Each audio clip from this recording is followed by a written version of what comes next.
Hi, I'm Nigella, And I'm in Gaza. and we're from Brooklyn, New York, but we've been living abroad for 5 years now in Europe, Asia, Latin America, but we're back in Brooklyn for the summer. And this is episode 3 of our conversation series about our experiences abroad. And today we're going to discuss why we brought a one-way ticket to Thailand in 2019. So the first question is, what events led to us leaving the United States in 2019? So much happened before we ended up leaving in 2019. It kind of all started in 2018. My dad died, like very unexpectedly. We were living in the Bay Area in California. We were getting a grip on a lot of things that we had question marks about, like with career, our health, just so much stuff was coming together. And then he unexpectedly passed away. It was unexpected because he was actually getting better. He had a stroke, like a mini stroke, and he was very, very depressed after my parents divorced. And he just never fully recovered emotionally. Yeah, and he died, and I was in Cali. I decided to come back to New York City. When we came back to New York City, we were living in Brooklyn. It was like I was living in like a horrible memory or like a horrible dream. Everything reminded me of him. My family's been in Brooklyn since the 60s, and the brownstone where I grew up in has been in our family since the 60s as well. So like our house, when I went into our house, we thought we were gonna come back to New York and live there. Went into the house. His stuff was like left exactly where he had it before he passed away. And I just felt like everything was haunting me. Even though we ended up living in his family's apartment, I was walking down Prospect Place or Underhill or Vanderbilt. And I would just remember him walking me home from school, or I would see a car and remind me of him. I felt like I was being re-traumatized. Grief in itself, losing a parent, is horrific. It's one of the worst things you can ever experience. The pain that I felt, unmatched. I never felt it before. It just took over my life. So the last thing I wanted to do was constantly be re-traumatized. I'm Panamanian, so like salsa music I heard a lot growing up. I just cut off all my hair.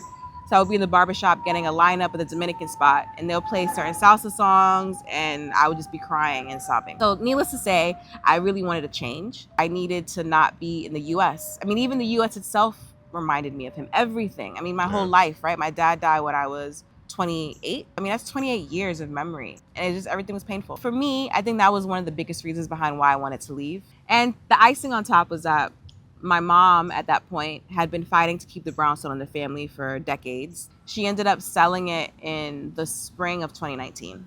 That was like the final nail in the coffin for me in terms of loss. I lost my parents' marriage. I lost my dad. I lost my family brownstone, which was like this entity. I just didn't want to be here.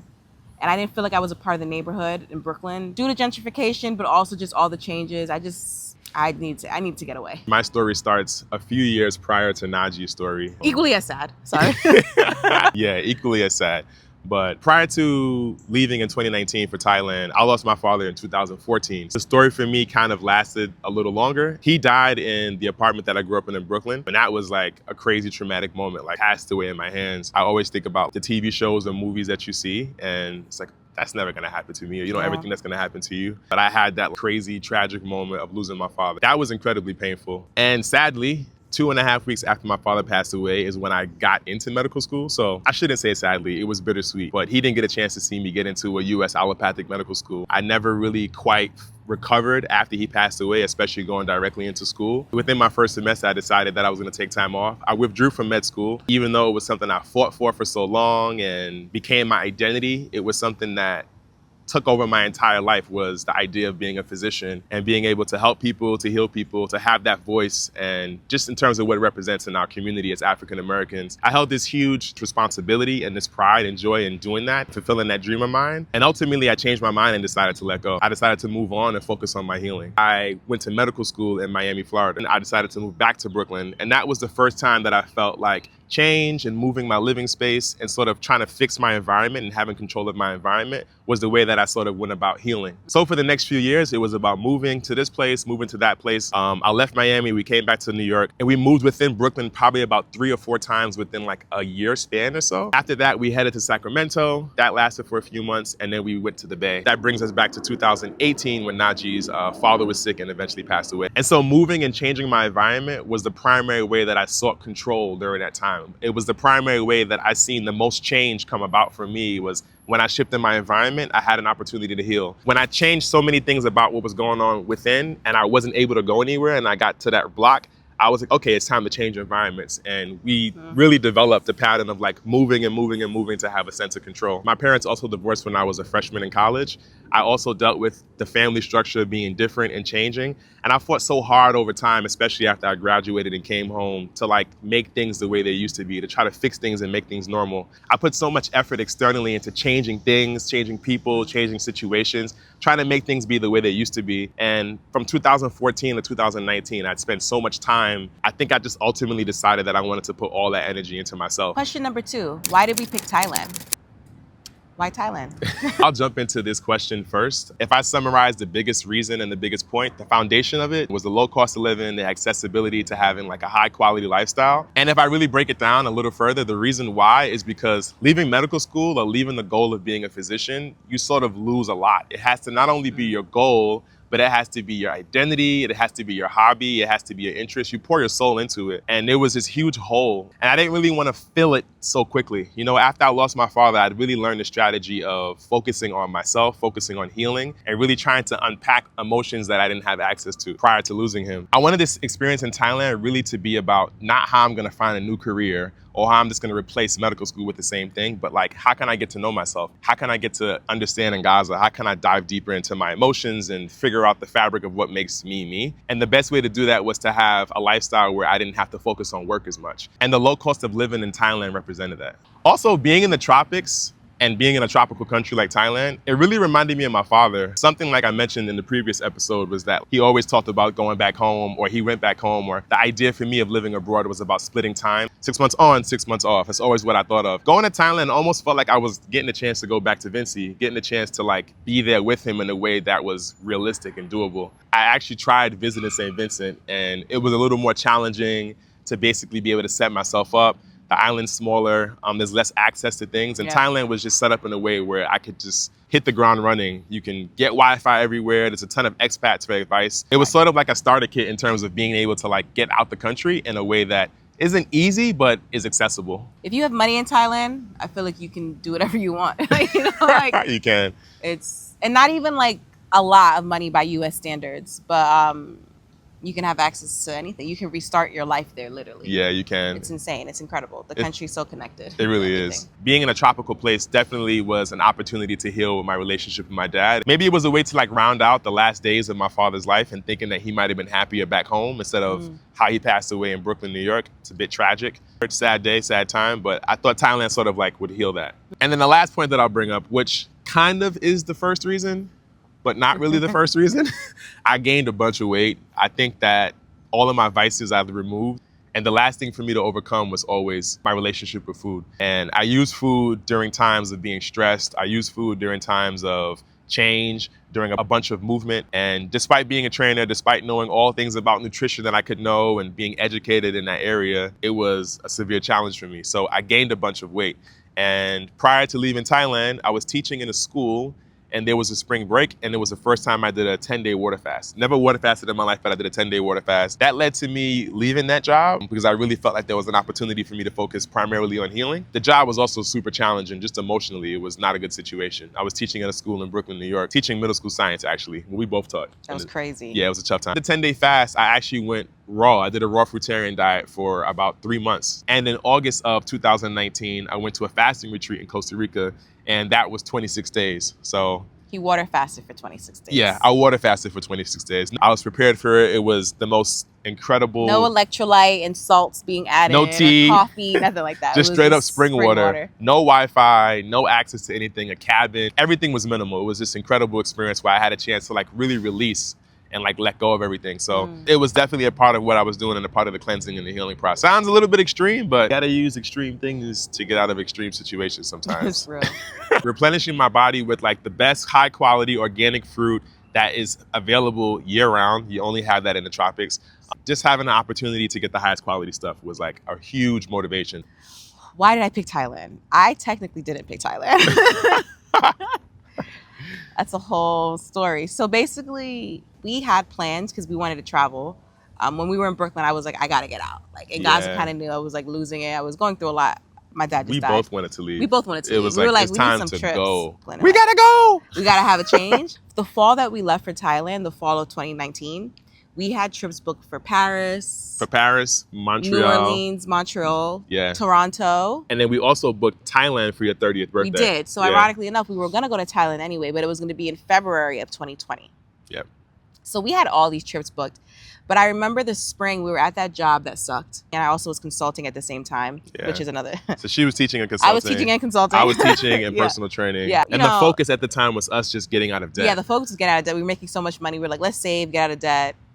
But things kind of changed when Ngaza started getting into like water fasting, and I water fasted like for a couple of days as well. You water fasted for 5 days. For 5 days. That's not a couple of days. I water fasted as well. So I think our health physically, like we always focus on our mental healing and physical healing, but like for once we felt like the physical manifestation of our healing was evident. Like we could see that like our bodies were changing. We felt better. Yeah. Healing old problems that we always had. So it was really nice. So when he went to his fasting retreat, I knew that it would be like a spiritual experience. So I remember telling him, I was like, babe, I don't know why I did this. I was like, babe, figure out where we're going next. Because he's kind of like very intuitive and like he's a special person. He kind of like really knows and receives things. And he just has this like knowing energy about him. I was like, babe, go to Costa Rica. When you come back, know the place that we're going to next. I thought in my head he was going to say someplace in Europe or someplace that like that I really wanted to go to.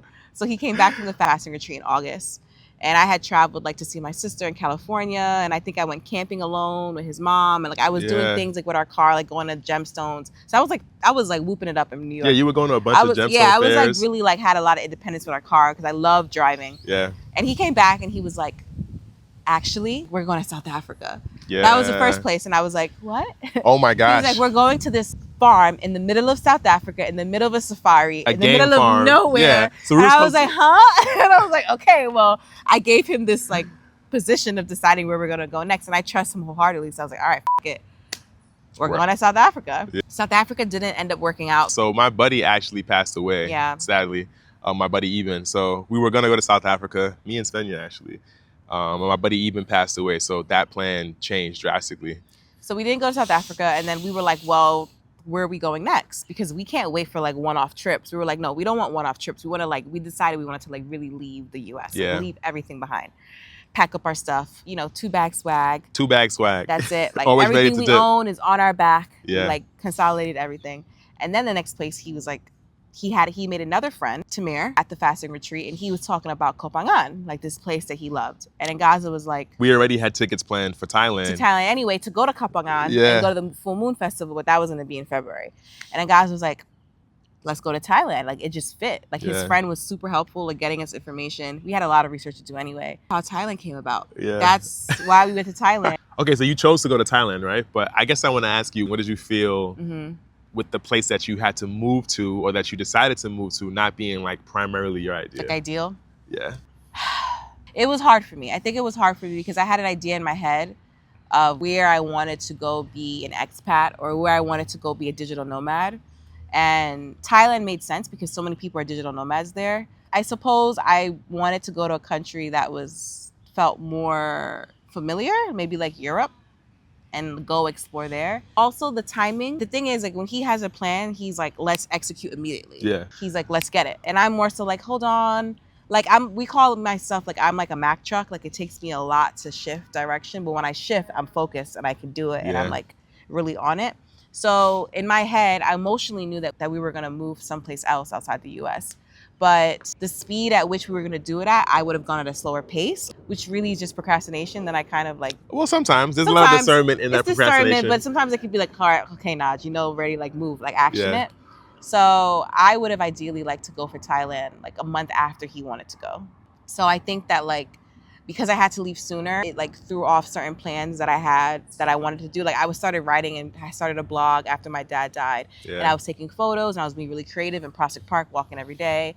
And I felt like I had to leave all that behind because I had to go to Thailand in like 2 weeks. It was like a quick turnaround. So that was hard. That was definitely hard. It was a difficult transition into Thailand because it was a whirlwind. Getting rid of things, saying bye to family, saying bye to friends, not being able to continue certain artistic projects. But that's it. That's why we chose Thailand. Yeah. Okay, question 3.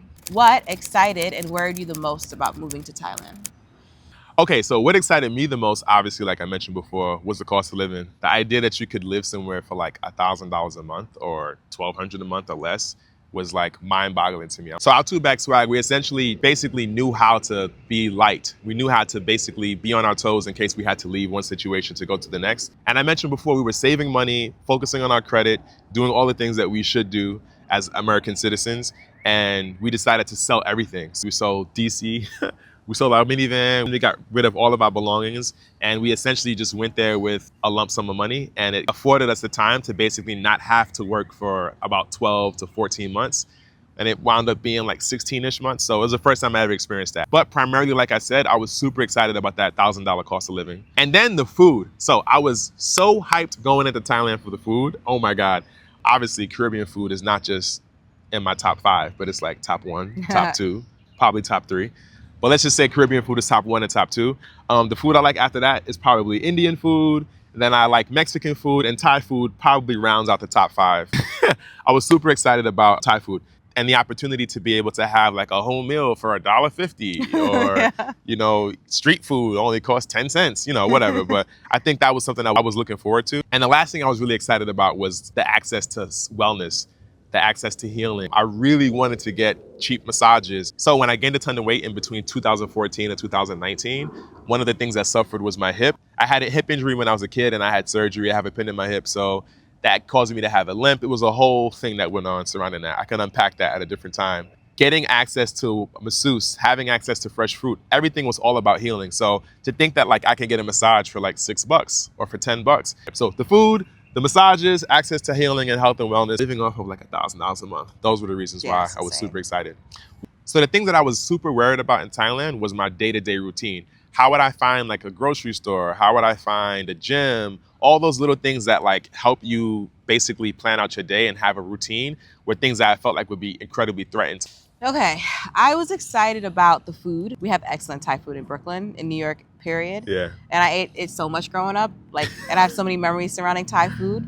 When you look at food tours or like cooking shows, they always talk about like Thai food, how cheap it is, delicious, seasoned. So that was exciting. I also was excited because Thailand seemed like a bucket list type place. It's like Asia, like wow. Like, you know, I mean, I already went to China and it was phenomenal. So I remember thinking if Thailand is a fraction of that in terms of adventure and fun, then it's gonna be a good time. But finding excitement in Thailand was kind of tough because it wasn't the place that I initially envisioned us starting our life abroad. Yeah. So I think I was just kind of like going with the flow and not thinking about it.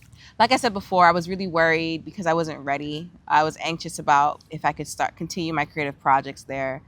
Like what would happen to my blog?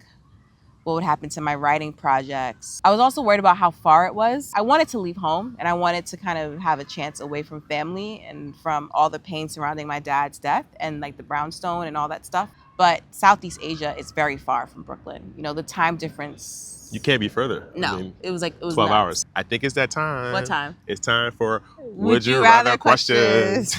Okay. Question number 1. The first would you rather question. Would you rather be able to understand and speak every language or teleport anywhere in the world at any time?